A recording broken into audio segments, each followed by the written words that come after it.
dan sudah pasti sesiapa yang mendapatkan khidmat Sadil tentu akan mempunyai kelebihan.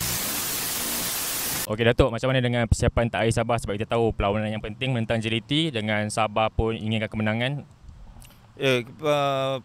Persiapan seperti biasa, dan kali ini merupakan persiapan terakhir dalam liga kita, di mana kita perlu memastikan kita kekal di kelompok terbaik, dan seperti kita tahu bermain dengan pasukan JDT di tempat lawan ataupun di tempat JDT dah tentu itu merupakan satu cabaran yang cukup sengit. Namun kita harus berusaha untuk memastikan kita tidak kehilangan tempat yang telah begitu lama kita kekalkan sebelum ini. Okay, Datuk, kalau kita lihat Datuk, sekiranya lah jika Sabah tidak berjaya mendapat top 3 ataupun layak ke slot AFC, adakah Datuk rasa pasukan Sabah gagal mencapai KPI ataupun pada awal musim Sabah tidak menarget pun apa yang Sabah ada sekarang ni?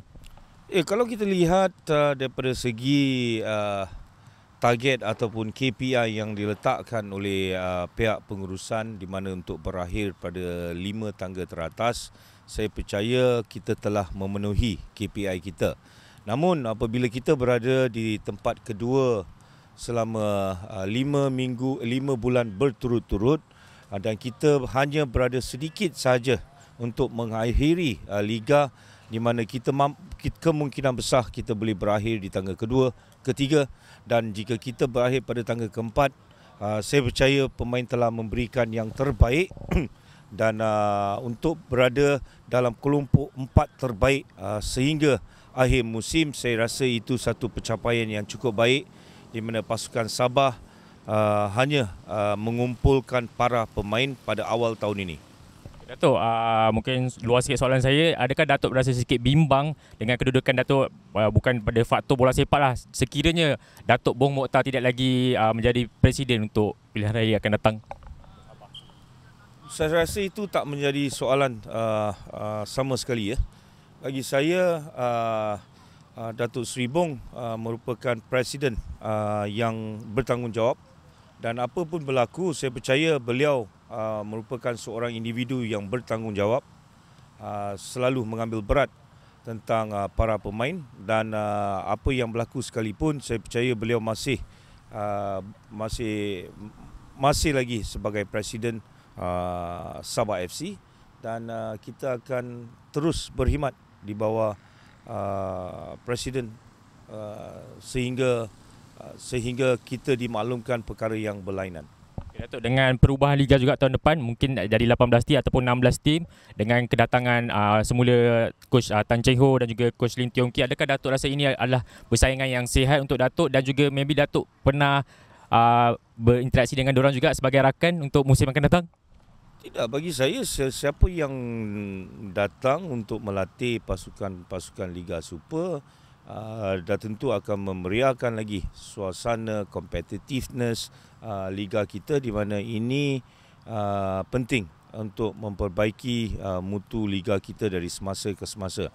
Dengan kehadiran Tan Cheng Ho terutamanya, dah tentu ini akan memberi satu impak yang berlainan pada pasukan Selangor, termasuk Lim Tiong Kim yang sebelum ini hanya melatih pasukan bawah 16 ataupun akademi. Kini beliau bersama pasukan senior. Jadi itu satu petanda yang cukup positif untuk kita lalui arungi Liga Super pada tahun depan.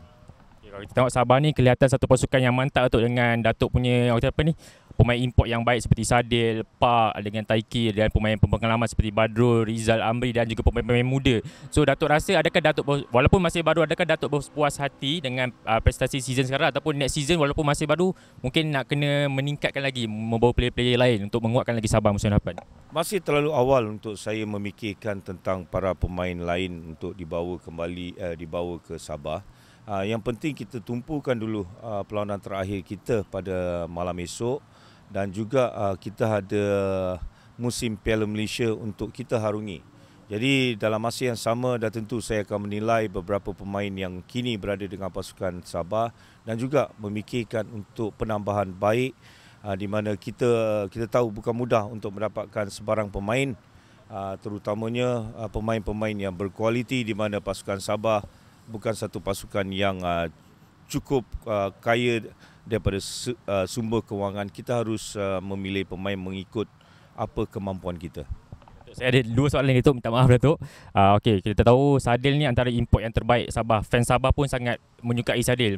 Untuk musim depan, mungkinkah Datuk rasa Datuk nak mengekalkan Sadil lagi? Sebab kita dengar rumours juga banyak kelab-kelab lain di luar nakkan Sadil. Mungkin ada Sadil ada berborak dengan Datuk ke? Isu Sadil ni bukan saja pada penghujung musim, daripada awal musim lagi. Dan bagi saya, kita tidak perlu mengganggu konsentrasi Sadil, dan apa yang kita dapat lihat, Sadil pun tidak menunjukkan sebarang masalah dengan isu-isu yang timbul. Beliau seorang profesional dan sudah pasti sesiapa yang mendapatkan khidmat Sadil tentu akan mempunyai kelebihan. Jadi saya tidak menumpukan sama ada Sadil akan kekal ataupun tidak, tetapi biar kita tidak mengganggu konsentrasi bukan saja Sadil pada pemain-pemain lain. Jika mereka mempunyai tawaran di luar, mereka harus datang secara profesional, dan juga pada pihak pengurusan kita akan cuba mengekalkan Sadil jika beliau masih lagi ingin berkhidmat untuk pasukan Sabah. Soalan terakhir pada saya, mungkin just nak pendapat Datuk saja. Kita tahu Datuk juga bijak menggunakan pemain pengalaman seperti Badrul Batiar, Rizal Ghazali, Amri Haya. Sekarang ni Mahli Jazuli, bekas anak didik Datuk di Harimau Muda, sangat terbaik on form di akhir musim ni. So adakah Datuk rasa, ramai kata dia layak tak diberi peluang untuk menyarung jersey kebangsaan kembali, ataupun maybe season depan Datuk mungkin nak membawa dia juga? Seperti saya katakan, saya tidak memikirkan para pemain yang untuk dibawa buat masa ini. Saya percaya Mahli mempunyai banyak kualiti dan juga pengalaman. Dan untuk beliau bersama pasukan kebangsaan ini terpulang pada jurulatih kebangsaan, sama ada beliau mampu bersama pasukan kebangsaan mengikut corak jurulatih baru. Ini terpulang pada kebijaksanaan jurulatih kebangsaan.